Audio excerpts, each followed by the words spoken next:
नमस्कार बंधुरा आमार चैनल ओ पेजे सबाइके स्वागत। निरामिष दिने रुटी अथवा परोटार साथे चेटेपुटे खावार मतो कुमड़ो ओ बरबटिर भिन्न स्वादेर एकटी रेसिपि आज आमी आपनादेर साथे शेयर करब।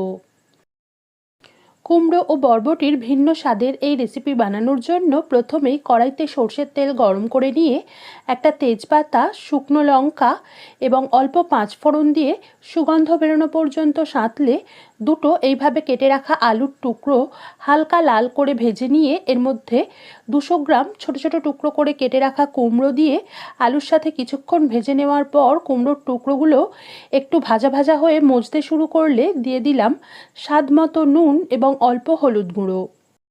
এরই সাথে হাফ চামচ আদা বাটা এবং 1 চামচ মতো 3 থেকে 4 ঘন্টা আগে অল্প জলে ভিজিয়ে নরম করে গুলে রাখা হিং মিশিয়ে 1 মিনিট মতো কষে নিয়ে এইভাবে কেটে রাখা 100 গ্রাম বরবটি দিয়ে আরও 1 মিনিট কষে এর মধ্যে দিয়ে দিচ্ছি 1 টেবিল চামচ শুকনো খোলায় হালকা ভেজে ধুয়ে পরিমাণ মতো জলে 30 মিনিট ভিজিয়ে নরম করে জল ঝরিয়ে রাখা মুগের ডাল। এরই সাথে এক মুঠো ভেজানো ছোলা মিশিয়ে মিনিট দুয়েক কষে নিয়ে এর মধ্যে অল্প গরম জল মিশিয়ে ঢাকনা দিয়ে যতক্ষণ না সব সবজি ও ডাল সিদ্ধ হয়ে আসছে ততক্ষণ পর্যন্ত রান্না হতে দেব। তবে এই রেসিপিতে ছোলা দেওয়াটা পুরোই অপশনাল, এর পরিবর্তে আপনারা অল্প ভাজা চীনাবাদামও দিতে পারেন। আর যেহেতু রেসিপিটা একদমই গা মাখা মাখা হবে তাই জলের পরিমাণ এই পর্যায়ে যতটা পারা যায় ততটা কম দিতে হবে। সেই সময়ে একটা প্যান গরম করে নিয়ে একটা কেটে রাখা শুকনো লঙ্কা, হাফ চামচ করে গোটা জিরে ও মৌরি আর একটা মুখ ফাটিয়ে রাখা ছোটো এলাচ কিছুক্ষণ নেড়ে চেড়ে একটু কড়কড়ে বা মুচমুচে হয়ে আসা পর্যন্ত ভেজে মিহি করে গুঁড়িয়ে নেব। এদিকে তরকারিটা কিছুক্ষণ ফোটার পর ঢাকনাটা খুলে নেড়ে দিয়ে দেখে নিলাম সব সবজিও সিদ্ধ হয়ে এসেছে, তার সাথে সাথে ডালও সিদ্ধ হয়ে গেছে।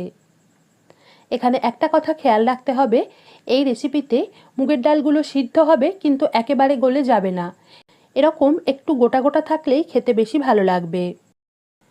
এবার হাফ চামচ করে চিনি, আমচুর বা ড্রাই ম্যাঙ্গো পাউডার আর হাফ চামচ তৈরি করে রাখা ভাজা মশলা গুঁড়ো মিশিয়ে নেব।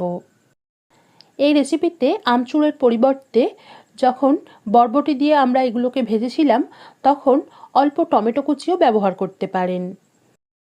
এখন নুন, ঝাল ও মিষ্টির স্বাদটা চেখে দেখে প্রয়োজন হলে অ্যাডজাস্ট করে নিয়ে সবশেষে গ্যাস বন্ধ করে হাফ চামচ মতো গাওয়া ঘি ছড়িয়ে এটাকে কিছুক্ষণ ঢেকে রেখে নামিয়ে নিলেই আজকের রেসিপি পরিবেশনের জন্য তৈরি হয়ে যাবে। আজ এ পর্যন্তই। সবাই ভালো থাকবেন, সুস্থ থাকবেন। ধন্যবাদ।